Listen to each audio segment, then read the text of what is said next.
Right municipals లో 29 స్థానాలు హంగేర్పడ్డాయి. మనం వరుసగా చూస్తూ ఉన్నాము.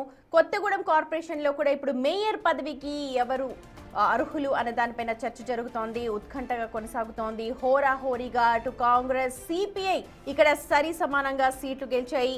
కొత్తగూడెం కార్పొరేషన్ లో 60 స్థానాలు ఉన్నాయి. దాంట్లో కాంగ్రెస్ కి 22, సిపిఐకి కూడా 22 సీట్లు వచ్చాయి. బీఆర్ఎస్ ఇక్కడ 8 స్థానాలతో సరిపెట్టుకోవాల్సి వస్తుంది. అయితే సిపిఐకి మద్దతు ఇస్తామంటూ ఇటు కేటీఆర్ ఓపెన్ ఆఫర్ ఇవ్వడంతో ఏం జరగబోతోంది కొత్తగూడెంలో అన్న దానిపైన ఆసక్తికర చర్చ తెరలేపుతోంది. పొలిటికల్ గా అక్కడ ప్రాధాన్యత కూడా సంతరించుకుంది. సిపిఐ పార్టీ వాళ్ళు ఏం అన్నది చూస్తూ ఉన్నాం. సిపిఐ కార్పొరేషన్లో 60 స్థానాలకు గాను కాంగ్రెస్ 22, 8 అటు కొత్తగూడెం కార్పొరేషన్లో సిచ్యువేషన్ ఇది. 60 వార్డులకు గాను 31 రావాలి అక్కడ. ఇప్పుడు ఇండిపెండెంట్లు అక్కడ మెజారిటీగా కనిపిస్తున్నారు 7. కాంగ్రెస్ పార్టీ ఆ 7 కూడా తీసుకుంటే అప్పుడు కానీ అక్కడ కార్పొరేషన్ని కైవసం చేసుకునే అవకాశం ఉంది. సో సిపిఐ ఇక్కడ కీలకంగా మేము బాహాటంగా మద్దతిస్తామంటూ కేటీఆర్ ప్రకటించడంతో ఉత్కంఠ కొనసాగుతోంది. భాస్కర్ ఉన్నారు మా ప్రతినిధి అప్డేట్స్ అందించడానికి. ఓచయు భాస్కర్. సుమతి, ఇప్పటికే భద్రాద్రి కొత్తగూడెం జిల్లా కొత్తగూడెంలో మాత్రం చాలా వరకు కూడా కాంగ్రెస్ పార్టీ అంటే ఉమ్మడి ఖమ్మం జిల్లా చూసుకుంటే మాత్రం 7 మున్సిపాలిటీల్లో జరిగినటువంటి ఎన్నికల్లో మొత్తానికైతే హస్తం జోరు కొనసాగించిందని చెప్పుకోవచ్చు సుమతి. మరోవైపున ఇప్పుడు తాజాగా మరలా నిన్న జరిగినటువంటి కొత్తగూడెం కార్పొరేషన్ సంబంధించి 60 డివిజన్లలో 22 కాంగ్రెస్ పార్టీ, 22 సీట్లు సిపిఐ పార్టీ అంటే డివిజన్లు కైవసం చేసుకోగా, మరోవైపున 8 బీఆర్ఎస్, మరోవైపున స్వతంత్ర అభ్యర్థులు 6 విజయం సాధించారు.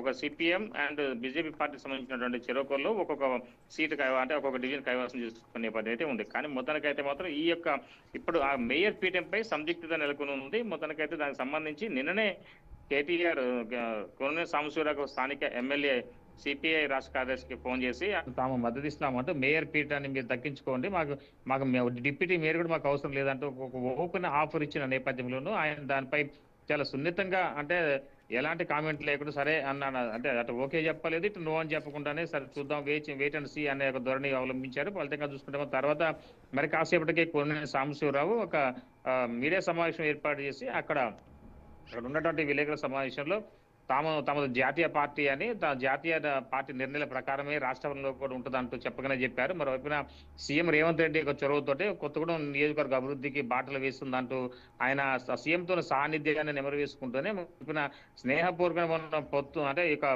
పోటీ జరిగిందంటూ కూడా చెప్తున్న నేపథ్యం అవుతుంది. దానిలో భాగంగానే మరోవైపున అంటే ఒకవైపున సిపిఐ పార్టీకి మేయర్ పీఠం కోసం చాలా వరకు కూడా కసరత్తు చేస్తున్న నేపథ్యంలోనూ మరోవైపున కాంగ్రెస్ పార్టీ కూడా అదే స్థాయిలో అంటే ఒక డిప్యూటీ ఇప్పుడు గెలిచిన ఇండిపెండెంట్ ఉన్న అభ్యర్థులు మొత్తం కూడా కాంగ్రెస్ వైపు మరల నేపథ్యం అయితే ఉంది. మరోవైపున కొంతమంది బీఆర్ఎస్ పార్టీకి చెందినటువంటి 3 నుంచి 4 కార్పొరేటర్లు కూడా కాంగ్రెస్ పక్షాన్ని చేరే అవకాశం ఉందంటూ కూడా కొన్ని సోషల్ మీడియాలో హల్చల్ అవుతున్న నేపథ్యం అయితే ఉంది. మొత్తానికైతే ఇప్పటి వరకు చూసుకుంటే అంటే ఆ లెక్క ప్రకారం చూసుకుంటే 22 డివిజన్లు కైవసం చేసుకుంటే కాంగ్రెస్ పార్టీకి ఒక అంటే 6లో 5 స్వతంత్ర అభ్యర్థులు మద్దతు ఇస్తున్నారని కాంగ్రెస్ గుడికి చేరిన నేపథ్యం ఉంది. మొత్తానికి ఇక్కడ 27 అవుతున్న నేపథ్యంలో మరో 3 అభ్యర్థులు కాంగ్రెస్ కి సపోర్ట్ చేస్తామంటూ తాము ఫోన్ లో టచ్ లో ఉన్నారంటూ ఊహాగానాలు. కొత్తగూడెం కార్పొరేషన్ లో ఇప్పుడు ఇండిపెండెంట్లతో పాటు బీఆర్ఎస్ నుంచి ఒక 3 కాంగ్రెస్ కి మద్దతు తెలుపుతున్నారా?